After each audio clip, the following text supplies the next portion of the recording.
Students, अब हम start करेंगे topic frequency polygon without histograms. यानी अगर हमें हिस्टोग्राम को ड्रॉ नहीं करना है तो उसके बिना हम फ्रीक्वेंसी पॉलीगन को कैसे ड्रॉ कर सकते हैं, कैसे बना सकते हैं। तो स्टूडेंट, फ्रीक्वेंसी पॉलीगन को इंडिपेंडेंटली भी ड्रॉ किया जा सकता है विदाउट ड्राइंग हिस्टोग्राम्स। तो उसके लिए हमें किस चीज़ की रिक्वायरमेंट होती है? क्लास मार्क्स की। यानी क्लास मार्क्स कहते हैं mid point of class intervals. यानी अगर हमें फ्रीक्वेंसी पॉलीगन को ड्रॉ करना है जिसमें हमें हिस्टोग्राम को ड्रॉ नहीं करना पहले, तो उसके लिए हमें क्या चाहिए? Class marks. अब क्लास मार्क्स क्या होता है? These are the mid points of class interval. ठीक है। अब mid point of class interval कैसे फाइंड आउट होता है? तो क्लास मार्क्स कह सकते हैं हम कैसे फाइंड आउट होगा। तो क्लास मार्क्स को हम कैसे फाइंड करेंगे students? Upper limit of class interval plus lower limit divided by 2। यानी अगर किसी भी क्लास इंटरवल है, फॉर एग्जांपल क्लास इंटरवल है 10 से 20, इसका मुझे क्लास मार्क्स फाइंड करना है। तो इसकी अपर लिमिट क्या है? 20 एंड लोअर लिमिट क्या है? 10। देन उसे 2 से डिवाइड करेंगे तो 30 डिवाइडेड बाय 2 15। तो 15 इस क्लास इंटरवल का क्या होगा? क्लास मार्क्स होगा। तो इसी के बेसिस पे हम एक एग्जाम्पल करते हैं और उससे ये फ्रीक्वेंसी पॉलीगन को ड्रॉ करेंगे। तो यहाँ पर हमें कॉस्ट ऑफ लिविंग इंडेक्स दिया हुआ है।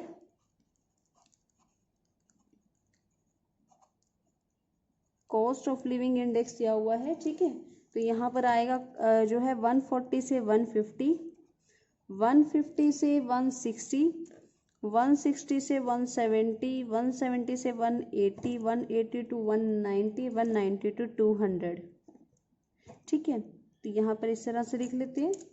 उसके बाद यहाँ पे नंबर ऑफ स्टूडेंट्स गिवन है, sorry number of workers weeks, number of weeks given है 5, 10, 20, 9, 6, 2। तो टोटल कितने वीक्स हैं? 52 वीक्स हैं। इसका मुझे फ्रीक्वेंसी पॉलीगन ड्रॉ करना है।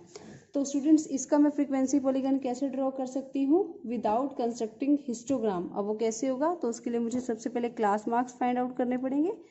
तो क्लास मार्क्स में for example first class marks कैसे निकालूंगी? क्लास मार्क्स तो लोअर लिमिट या अपर लिमिट डिवाइडेड बाय 2, तो it will be 290 divided by 2, it will be 145। तो इस तरह से मैंने यहाँ पे क्या निकाला है? 145। ठीक है। तो इस तरह से इन दोनों का भी मैं इसी तरह से फाइंड आउट करूंगी तो क्या होगा? 155, फिर उसके बाद 165, 175, 185, 195, इस तरह से होगा। ठीक है। यानी यहाँ पर मैंने this is lower limit, this is upper limit, दोनों को ऐड किया, 2 से डिवाइड किया तो 145 आया। 150 is lower limit, 160 is upper limit, दोनों को ऐड किया, 2 से डिवाइड किया, 155 आया। 160 is lower limit, 170 is upper limit, दोनों को प्लस किया, 2 से डिवाइड किया तो 165 आया। इसी तरह से मैंने इस पूरे जो क्वेश्चन है कॉस्ट ऑफ लिविंग इंडेक्स है उसकी मैंने क्लास मार्क्स को फाइंड आउट कर लिया। ठीक है। अब हम इस क्लास मार्क्स की हेल्प से स्टूडेंट्स क्या बनाएंगे? पॉलीगन, फ्रीक्वेंसी पॉलीगन को ड्रॉ करेंगे। तो चलो ग्राफ पे ड्रॉ करते हैं फ्रीक्वेंसी पॉलीगन। ठीक है। तो इसके लिए सबसे पहले मुझे क्या करना पड़ेगा students? X axis and Y axis को ड्रॉ करना पड़ेगा। तो यहाँ पे एक्स एक्सिस ड्रॉ कर लेते हैं।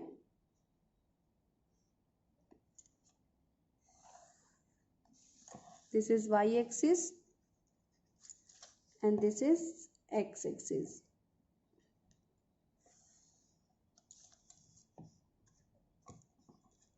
x एक्सिस पे स्टूडेंट्स मैं लूंगी यहाँ पे कॉस्ट ऑफ लिविंग इंडेक्स। यहाँ पर आपने यही लेना होता है, मतलब क्लास मार्क्स। जो आपने क्लास मार्क्स निकालोगे उसे हमेशा कहाँ लोगे? x एक्सिस पे। ठीक है। और यहाँ पे लोगे आप number of weeks y axis पे। ठीक है। तो यहाँ पे मैंने लिखा ये 0 है, फिर उसके बाद 135, 145। ठीक है। वैसे कहाँ से स्टार्ट है? 145 से है, क्योंकि हमें इसमें क्लास प्रीसीडिंग भी लेनी पड़ती है तो इसलिए मैंने 135 लिया।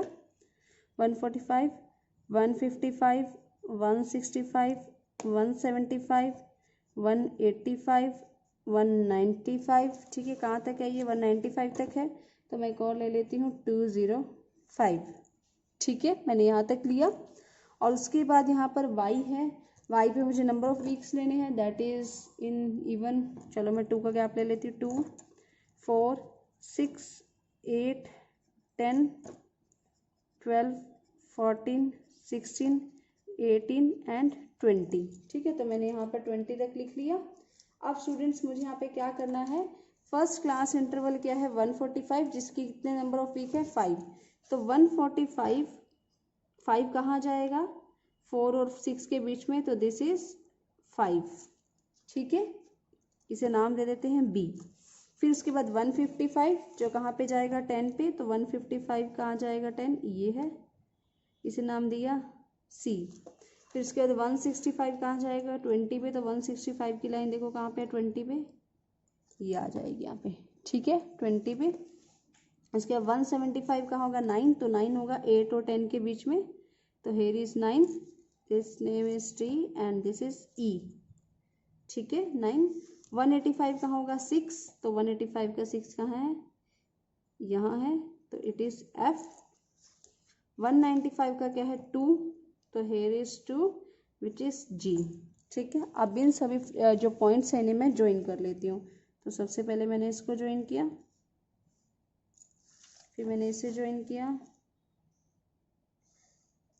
ठीक है, फिर इसे डी को ई से, देन ई को एफ से, देन एफ को जी से, तो मैंने इस तरह से ज्वाइन कर लिया। अब आपको याद होगा फ्रीक्वेंसी पॉलीगन को कंप्लीट करने के लिए हमें उसके जो प्रीसीडिंग क्लास इंटरवल होता है उसके मिड पॉइंट से ज्वाइन करना पड़ता है। तो स्टूडेंट्स ये ऑलरेडी मिड पॉइंट ही गिवन है, तो मैं इसको यहाँ पर ज्वाइन करूँगी, ठीक है, और ये सक्सीडिंग है तो इसलिए मैं यहाँ पे ज्वाइन करूँगी। इसका नाम दिया मैंने ए और इसका नाम दिया मैंने एच, और इन्हें आपस में ज्वाइन किया, ठीक है। उसमें भी हम इसी तरह करते थे, बस उसमें क्लास इंटरवल का जो मिड पॉइंट होता था वो, इसमें हमने ऑलरेडी मिड पॉइंट निकाल के मिड पॉइंट ड्रॉ किया है, क्योंकि हमें इसमें हिस्टोग्राम नहीं बनाना था। तो student this is the required polygon which is without histogram. तो इस तरह से आप स्टूडेंट्स हिस्टोग्राम ड्रॉ कर सकते हैं अगर आपको फ्रीक्वेंसी पॉलीगन ड्रॉ कर सकते हैं अगर आपको हिस्टोग्राम नहीं बनाना। तो स्टूडेंट्स ये जो होगी हमारी जो टॉपिक है वो हमने कवर किया, that is graphical representation of data, जिसमें हमने बार ग्राफ्स के बारे में डिटेल में अच्छे से पढ़ा है। देन हमने हिस्टोग्राम पढ़े हैं जो यूनिफॉर्म विड्थ और वेरिंग विड्थ के होंगे, और फिर हमने फ्रीक्वेंसी पॉलीगन को स्टडी किया, जिसमें हमने फ्रीक्वेंसी पॉलीगन भी दो तरह से पढ़ा, एक विद हिस्टोग्राम और एक विदाउट हिस्टोग्राम। तो स्टूडेंट्स ये टॉपिक हम कवर कर चुके हैं which is basics for doing exercise 14.3। तो basics is very necessary for you, क्योंकि अगर आपका बेसिक्स अच्छा होगा तभी आप स्टूडेंट सम्स को सॉल्व कर पाओगे। तो आपसे रिक्वेस्ट है प्लीज़ बेसिक्स जरूर क्लियर कीजिएगा स्टूडेंट वीडियो से, ताकि हम एक्सरसाइज को और भी अच्छे तरीके से कर पाएँ, ठीक है स्टूडेंट्स। तो मिलते हैं आपसे नेक्स्ट वीडियो में एक्सरसाइज 14.3 के साथ। Till then bye bye, take care.